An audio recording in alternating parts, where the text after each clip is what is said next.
ನಮಸ್ಕಾರ. ಆಶ್ಲೇಷ ನಕ್ಷತ್ರದವರ ಬಗ್ಗೆ ಒಂದು ಆಳವಾದ ವಿಶ್ಲೇಷಣೆಗೆ ಸ್ವಾಗತ. ನಮ್ಗೆ ಸಿಕ್ಕಿರೋ ಜ್ಯೋತಿಷ್ಯದ ಮೂಲಗಳ ಪ್ರಕಾರ ಈ ನಕ್ಷತ್ರದಲ್ಲಿ ಜನಿಸಿದವರ ವ್ಯಕ್ತಿತ್ವ, ಅದೃಷ್ಟ, ಆಮೇಲೆ ಅವರ ಭವಿಷ್ಯದ ಬಗ್ಗೆ ಇಂದು ಮಾತಾಡೋಣ. ಹೌದು.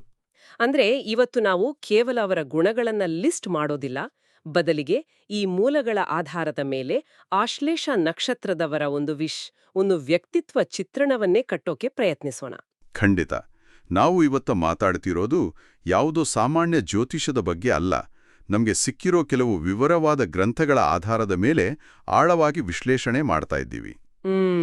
ಇದು ಕೇವಲ ಅವರ ಗುಣಗಳನ್ನ ಮಾತ್ರ ಹೇಳಲ್ಲ, ಹುಟ್ಟಿನಿಂದ ಮರಣದವರೆಗಿನ ಅವರ ಸಂಪೂರ್ಣ ಜೀವನದ ಪಯಣವನ್ನೇ ಚಿತ್ರಿಸುತ್ತೆ.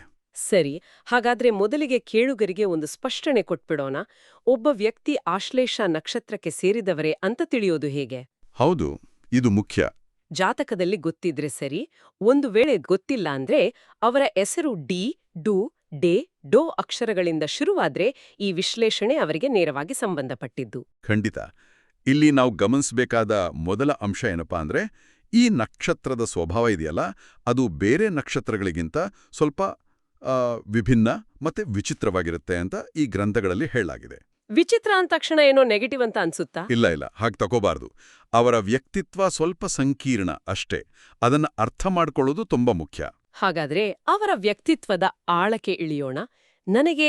ನನಗೆ ಅತ್ಯಂತ ಆಕರ್ಷಕವಾಗಿ ಕಂಡಿದ್ದು ಅವರಲ್ಲಿರೋ ವಿರೋಧಾಭಾಸಗಳು. ಹೌದು. ಈ ಮೂಲಗಳ ಪ್ರಕಾರ ಇವರು ನೋಡೋಕೆ ಅತ್ಯಂತ ಸುಂದರ, ಆಕರ್ಷಕ ಮತ್ತೆ ತೇಜಸ್ಸಿನಿಂದ ಕೂಡಿರ್ತಾರಂತೆ.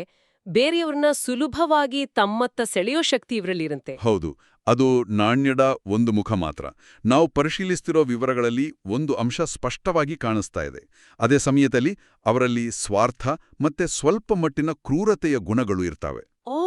ಅಂದ್ರೆ ನನಗೆ ಬೇಕಾಗಿದ್ದು ನನಗೆ ಸಿಗ್ಲೇಬೇಕು, ನನಗೆ ಸಿಗ್ದಿದ್ದು ಬೇರೆಯವ್ರಿಗೂ ಸಿಗ್ಬಾರ್ದು ಅನ್ನೋ ಮನೋಭಾವ ಕೆಲವು ಸಂದರ್ಭಗಳಲ್ಲಿ ತೀವ್ರವಾಗಿ ಕಾಣಿಸ್ಕೊಳ್ಳುತ್ತೆ.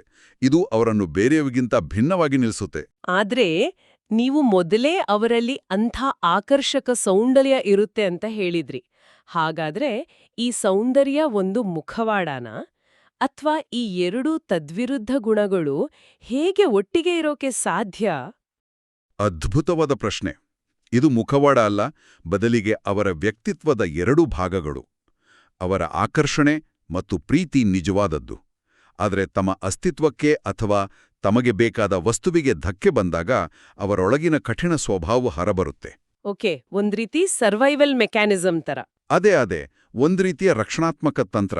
ಅವರ ಭಾವನೆಗಳು ತುಂಬಾ ತೀವ್ರವಾಗಿರ್ತವೆ. ಪ್ರೀತಿಯೂ ತೀವ್ರ, ದ್ವೇಷವೂ ತೀವ್ರ. ನನ್ಗಿದು ಬಹಳ ಆಶ್ಚರ್ಯ ತಂತು. ಮೂಲದಲ್ಲಿ ಹೇಳೋ ಪ್ರಕಾರ ಇವರ ಹಠ ಎಷ್ಟರ ಮಟ್ಟಿಗಿರುತ್ತೆ ಅಂದ್ರ, ಏನನ್ನಾದರೂ ಸಾಧಿಸ್ಬೇಕು ಅಂತ ನಿರ್ಧಾರಿಸಿದ್ರೆ ಪ್ರಾಣ ಹೋದ್ರೂ ಪರವಾಗಿಲ್ಲ, ಅದನ್ನ ಸಾಧಿಸೋವರೆಗೂ ಅವರು ನಿದ್ದೆ ಮಾಡಲ್ವಂತೆ. ಹೌದು. ಇದು ನಿಜಕ್ಕೂ ಒಂದು ಸೂಪರ್ ಪವರ್ ಇದ್ದ ಹಾಗೆ. ಖಂಡಿತವಾಗಿಯೂ. ಆದ್ರೆ ಪ್ರತಿಯೊಂದು ಸೂಪರ್ ಪವರ್ಗೂ ಒಂದು ವೀಕ್ನೆಸ್ ಇರುತ್ತಲ್ವೇ?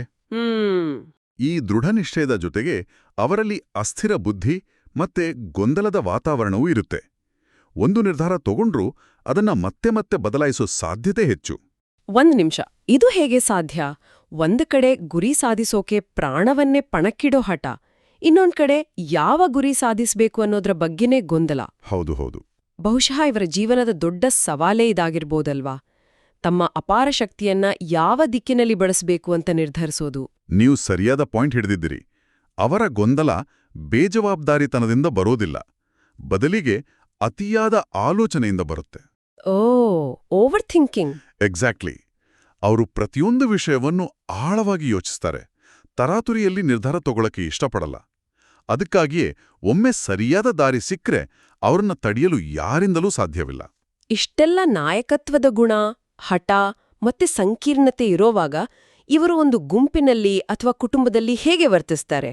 ಅವರಲ್ಲಿ ನಾಯಕತ್ವದ ಗುಣ ಹುಟ್ಟಿನಿಂದಲೇ ಬಂದಿರುತ್ತೆ.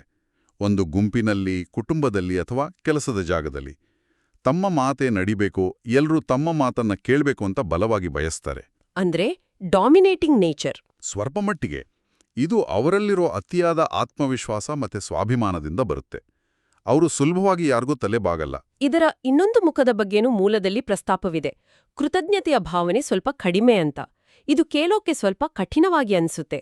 ಹೌದು, ಆದರೆ ಇದರ ಅರ್ಥವನ್ನ ನಾವು ಸರಿಯಾಗಿ ಗ್ರಹಿಸಬೇಕು. ಕೃತಜ್ಞತೆ ಕಡಿಮೆ ಅಂದ್ರೆ ಅವ್ರು ಮಾಡಿದ ಸಹಾಯವನ್ನ ಮರ್ತು ಬಿಡ್ತಾರೆ ಅಂತಲ್ಲ. ಓಕೆ.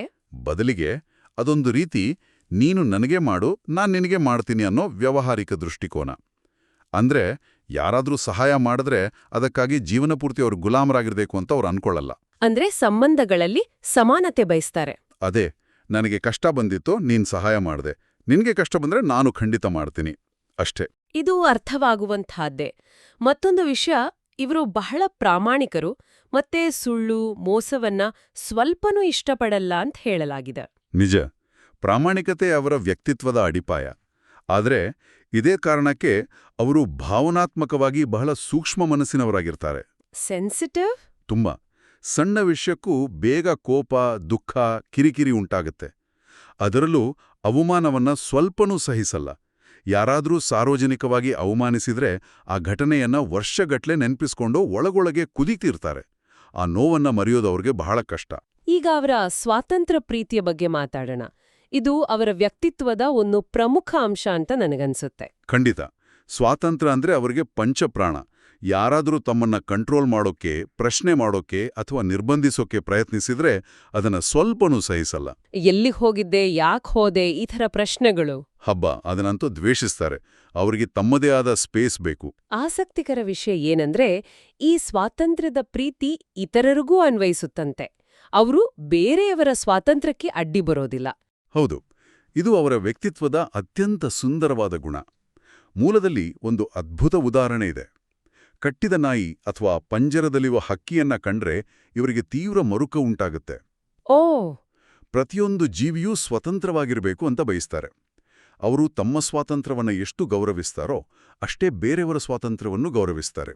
ಇಂಥ ಬಲವಾದ ವ್ಯಕ್ತಿತ್ವ, ಸ್ವಾತಂತ್ರ್ಯದ ಹಂಬಲ ಮತ್ತೆ ನಾಯಕತ್ವದ ಗುಣಗಳಿರುವಾಗ ಇವರು ಯಾವ ರೀತಿಯ ವೃತ್ತಿಯಲ್ಲಿ ನಿಜವಾಗಿಯೂ ಮಿಂಚುತ್ತಾರೆ? ಕಾರ್ಪೊರೇಟ್ ಕೆಲಸ ಇವರಿಗೆ ಸರಿಹೊಂದುತ್ತಾ ಅಥವಾ ಸ್ವಂತ ಉದ್ಯಮವೇ ಉತ್ತಮನಾ? ಬಹಳ ಒಳ್ಳೆ ಪ್ರಶ್ನೆ. ಇವರ ಸ್ವಭಾವಕ್ಕೆ ಬೇರೆಯವರ ಕೈ ಕೆಳಗೆ ಕೆಲಸ ಮಾಡುವುದು ಸ್ವಲ್ಪ ಕಷ್ಟ. ಅದಕ್ಕಾಗಿಯೇ ರಾಜಕೀಯ, ಸಿನಿಮಾ, ಮಾಧ್ಯಮ, ಪೊಲೀಸ್ ಅಥವಾ ಸೈನ್ಯದಂತಹ ಆ ಅಧಿಕಾರ ಮತ್ತೆ ಸ್ವಾತಂತ್ರ್ಯ ಕ್ಷೇತ್ರಗಳಲ್ಲಿ ಅದ್ಭುತವಾಗಿ ಯಶಸ್ಸು ಗಳಿಸ್ತಾರೆ. ಸ್ವಂತ ಬಿಸ್ನೆಸ್ ಬಗ್ಗೆ ಏನ್ ಹೇಳ್ತೀರಿ? ಸ್ವಂತ ವ್ಯಾಪಾರ ಮಾಡುವ ಸಾಮರ್ಥ್ಯವು ಇವರಲ್ಲಿ ಪ್ರಬಲವಾಗಿರುತ್ತೆ. 10 ಜನರಿಗೆ ಕೆಲಸ ಕೊಡುವಂಥ ಉದ್ಯಮಗಳನ್ನು ಸ್ಥಾಪಿಸುವ ಯೋಚನೆಗಳು ಇವರಲ್ಲಿ ಸದಾ ಇರುತ್ತವೆ. ಅದೇ, ಇಲ್ಲಿ ಒಂದು ಕುತೂಹಲಕಾರಿ ಎಚ್ಚರಿಕೆನೂ ಕೊಡಲಾಗಿದೆ ಅಲ್ವಾ, ಆರ್ಥಿಕ ವಿಷಯಗಳಲ್ಲಿ. ಹೌದು, ಪಾಲುದಾರಿಕೆ ವ್ಯವಹಾರಗಳು ಅಂದ್ರೆ ಪಾರ್ಟ್ನರ್ಶಿಪ್ ಬಿಸ್ನೆಸ್ ಇವರಿಗೆ ಸಾಮಾನ್ಯವಾಗಿ ಲಾಭದಾಯಕವಲ್ಲ. ಯಾಕಂದ್ರೆ ಇವರ ನನ್ನ ಮಾತೆ ನಡಿಬೇಕು ಅನ್ನೋ ಸ್ವಭಾವದಿಂದ ಪಾರ್ಟ್ನರ್ಗಳ ಜೊತೆ ಭಿನ್ನಾಭಿಪ್ರಾಯಗಳು ಬರೋ ಸಾಧ್ಯತೆ ಹೆಚ್ಚು. ಹಾಗಾದ್ರೆ ಹೂಡಿಕೆಗಳ ಬಗ್ಗೆ? ಷೇರು ಮಾರುಕಟ್ಟೆ ಅಥವಾ ಬೇರೆಯವರಿಗೆ ಸಾಲ ಕೊರೋದ್ರಿಂದ ನಷ್ಟ ಆಗೋ ಸಂಭವ ಹೆಚ್ಚು. ಇವರ ಹೂಡಿಕೆಗೆ ಭೂಮಿ ಅಂದ್ರೆ ರಿಯಲ್ ಎಸ್ಟೇಟ್ ಮತ್ತೆ ಚಿನ್ನ ಅತ್ಯುತ್ತಮ ಆಯ್ಕೆಗಳು. ಇವು ಸ್ಥಿರ ಮತ್ತೆ ದೀರ್ಘಕಾಲಿಕ ಲಾಭ ತರ್ತವೆ. ವಿದೇಶದಲ್ಲಿ ನೆಲೆಸುವ ಬಗ್ಗೆನೂ ಒಂದು ಪ್ರಸ್ತಾಪವಿದೆ. ಹೌದು, ಇವರಲ್ಲಿ ವಿದೇಶದಲ್ಲಿ ನೆಲೆಸೋ ಆಸೆ ಮತ್ತೆ ಯೋಗ ಎರಡೂ ಹೆಚ್ಚಾಗಿರುತ್ತೆ. ತಮ್ಮ ಹುಟ್ಟಿದ ಸ್ಥಳಕ್ಕಿಂತ ದೂರದ ಪ್ರದೇಶಗಳಲ್ಲಿ ಹೆಚ್ಚು ಯಶಸ್ಸು ಮತ್ತೆ ಮನ್ನಣೆ ಗಳಿಸೋ ಸಾಧ್ಯತೆಗಳಿವೆ ಅಂತ ಈ ಗ್ರಂಥಗಳು ಸೂಚಿಸ್ತವೆ. ಅವರ ಜೀವನದ ವಿವಿಧ ಹಂತಗಳ ಬಗ್ಗೆ ಮೂಲದಲ್ಲಿ ನೀಡಿರೋ ವಿಶ್ಲೇಷಣೆ ಬಹಳ ಕುತೂಹಲಕಾರಿಯಾಗಿದೆ. ಅದೊಂದು ರೋಡ್ ಮ್ಯಾಪ್ ಇದ್ದ ಹಾಗೆ ಇದೆ. ಹೌದು, ಜೀವನವನ್ನ 3 ಪ್ರಮುಖ ಹಂತಗಳಾಗಿ ವಿಂಗಡಿಸಲಾಗಿದೆ. ಮೊದಲನೇದು ಹುಟ್ಟಿನಿಂದ 25 ವರ್ಷಗಳವರೆಗೆ. ಈ ಟೈಮ್ ಹೇಗಿರುತ್ತೆ? ಈ ಸಮಯದಲ್ಲಿ ಕಷ್ಟ, ಮಾನಸಿಕ ಒತ್ತಡ ಮತ್ತೆ ಗೊಂದಲಗಳಿಂದ ಕೂಡಿದ ಜೀವನವಿರುತ್ತೆ. ಬಾಲ್ಯದಲ್ಲಿ ಅನೇಕ ಸವಾಲುಗಳನ್ನ ಎದುರಿಸ್ತಾರೆ. ಶಿಕ್ಷಣದಲ್ಲಿ ಅಡೆತೊಡೆಗಳು, ಕುಟುಂಬದಲ್ಲಿ ಸಮಸ್ಯೆಗಳೂ ಇರ್ಬೋದು. ಇದು ಅವರ ವ್ಯಕ್ತಿತ್ವವನ್ನ ಗಟ್ಟಿಗೊಳಿಸೋ ಸಮಯ. ಹಾಗಾದ್ರೆ ಎರಡನೇ ಹಂತವೇ ಅವರ ಜೀವನದ ಸುವರ್ಣಯುಗ ಅಲ್ವಾ? 25 ವರ್ಷ ಆದ್ಮೇಲೆ ಎಲ್ಲವೂ ಬದಲಾಗುತ್ತಾ? ಖಂಡಿತ. 25ರಿಂದ 50 ವರ್ಷಗಳವರೆಗೆ ಇವರ ಸುವರ್ಣಯುಗ. ಆಗ ಅವರ ಜೀವನ ಸಂಪೂರ್ಣವಾಗಿ ತಿರುವು ಪಡೆಯುತ್ತೆ. ವೃತ್ತಿಯಲ್ಲಿ ಉನ್ನತಿ, ಮದುವೆ, ಆಸ್ತಿ, ವಾಹನ ಖರೀದಿ ಮತ್ತೆ ಐಷಾರಾಮಿ ಜೀವನವನ್ನ ಈ ಅವಧಿಯಲ್ಲಿ ಅನುಭವಿಸ್ತಾರೆ. ವಾವ್! ಅಂದುಕೊಂಡಿದ್ದೆಲ್ಲವೂ ಈ ಸಮಯದಲ್ಲಿ ನೆರವೇರುತ್ತೆ. ಜೀವನದ ಎಲ್ಲಾ ಸುಖಗಳನ್ನ ಅವರು ಈ ಹಂತದಲ್ಲಿ ಅನುಭವಿಸ್ತಾರೆ. ಹಾಗಾದ್ರೆ 50 ವರ್ಷಗಳ ನಂತರ ಜೀವನ ಮತ್ತೆ ಬದಲಾಗುತ್ತಾ? ಹೌದು. 50ರಿಂದ 75 ವರ್ಷಗಳವರೆಗೆ ಗಮನವು ಭೌತಿಕ ಸುಖಗಳಿಂದ ಆಧ್ಯಾತ್ಮಿಕ ಚಿಂತನೆ, ತೀರ್ಥಯಾತ್ರೆ ಮತ್ತೆ ಕುಟುಂಬದ ಜವಾಬ್ದಾರಿಗಳ ಕಡೆಗೆ ಹರಿಯುತ್ತೆ. ಆದ್ರೆ ಅಲ್ಲೊಂದು ಎಚ್ಚರಿಕೆನೂ ಇದೆ. ಕರೆಕ್ಟ್. ಈ ಸಮಯದಲ್ಲಿ ಆರೋಗ್ಯ ಸಮಸ್ಯೆಗಳು ಹೆಚ್ಚಾಗ್ಬೋದು, ಆರ್ಥಿಕ ನಷ್ಟ ಮತ್ತೆ ಹತ್ತಿರದವರಿಂದ ಅದರಲ್ಲೂ ತಾವು ಹೆಚ್ಚು ನಂಬಿದವರಿಂದಲೇ ನಂಬಿಕೆ ದ್ರೋಹದ ಸಾಧ್ಯತೆಗಳಿವೆ. ಹಾಗಾಗಿ ಈ ಸಮಯದಲ್ಲಿ ಬಹಳ ಜಾಗರೂಕರಾಗಿರಬೇಕು. ಈಗ ಅವರ ವೈಯಕ್ತಿಕ ಮತ್ತೆ ಆಂತರಿಕ ಜೀವನದ ಬಗ್ಗೆ ಮಾತಾಡೋಣ. ಇವರ ರಹಸ್ಯಮಯ ಸ್ವಭಾವದ ಬಗ್ಗೆನೂ ಮೂಲದಲ್ಲಿ ಪ್ರಸ್ತಾಪವಿದೆ. ಹೊರಗಿನ ವ್ಯಕ್ತಿತ್ವಕ್ಕೂ ಆಂತರಿಕ ಜೀವನಕ್ಕೂ ಬಹಳ ವ್ಯತ್ಯಾಸ ಇರುತ್ತೆ ಅಂತ ಹೇಳಲಾಗಿದೆ. ಇದು ಬಹಳ ಸೂಕ್ಷ್ಮ ಮತ್ತು ಮುಖ್ಯವಾದ ಅಂಶ. ಅವರು ಕೆಲವು ರಹಸ್ಯಗಳನ್ನ ತಮ್ಮೊಳಗೆ ಆಳವಾಗಿ ಕಾಪಾಡಿಕೊಳ್ತಾರೆ. ಅವುಗಳು ಸಮಾಜ ಒಪ್ಪದ ವಿಷಯಗಳಾಗಿರ್ಬೋದು ಅಥವಾ ಅವರ ವೈಯಕ್ತಿಕ ನೋವುಗಳಾಗಿರ್ಬೋದು. ಆ ರಹಸ್ಯಗಳು ಆಪ್ತರ ಹತ್ರನೂ ಶೇರ್ ಮಾಡಲ್ವಾ? ಇಲ್ಲ, ಆ ರಹಸ್ಯಗಳು ಆಪ್ತರ ಬಳಿಯೂ ಬಹಿರಂಗ ಆದರೆ ಜೀವನದಲ್ಲಿ ದೊಡ್ಡ ಸಮಸ್ಯೆಗಳು ಎದುರಾಗ್ಬೋದು. ಹಾಗಾಗಿ ತಮ್ಮ ರಹಸ್ಯಗಳನ್ನ ಯಾರೊಂದಿಗೂ ಹಂಚಿಕೊಳ್ಳದಿರುವುದೇ ಅವರಿಗೆ ಉತ್ತಮ. ಇದೇ ವಿಷಯಕ್ಕೆ ಸಂಬಂಧಿಸಿದಂತೆ ಅವರ ಶಾರೀರಿಕ ಬಯಕೆಗಳ ಬಗ್ಗೆನೂ ಒಂದು ಗಂಭೀರವಾದ ಎಚ್ಚರಿಕೆ ಇದೆ. ಹೌದು, ಜೀವನದ ಒಂದು ಹಂತದಲ್ಲಿ ತೀವ್ರವಾದ ಶಾರೀರಿಕ ಬಯಕೆಗಳಿಂದಾಗಿ ತಪ್ಪುಗಳನ್ನು ಮಾಡೋ, ವಿವಾಹೇತರ ಸಂಬಂಧಗಳನ್ನು ಹೊಂದೋ ಸಾಧ್ಯತೆ ಇದೆ ಅಂತ ಮೂಲದಲ್ಲಿ ಸ್ಪಷ್ಟವಾಗಿ ಹೇಳಲಾಗಿದೆ. ಇದು ತುಂಬಾ ಗಂಭೀರವಾದ ವಿಷಯ. ಹೌದು, ಈ ಸಮಯದಲ್ಲಿ ಸಂಯಮವನ್ನ ಕಾಪಾಡಿಕೊಳ್ಳದಿದ್ರೆ ಅದು ನಂತರ ತೀವ್ರ ಪಶ್ಚಾತ್ತಾಪಕ್ಕೆ, ಕೌಟುಂಬಿಕ ಕಲಹಗಳಿಗೆ ಮತ್ತೆ ಸಾಮಾಜಿಕ ಅಪಮಾನಕ್ಕೆ ಕಾರಣವಾಗಬಹುದು. ಇದನ್ನ ಕಂಟ್ರೋಲ್ನಲ್ಲಿಟ್ಕೊಂಡ್ರೆ ಅವರು ನಿಜವಾಗ್ಲೂ ಅದೃಷ್ಟವಂತರು.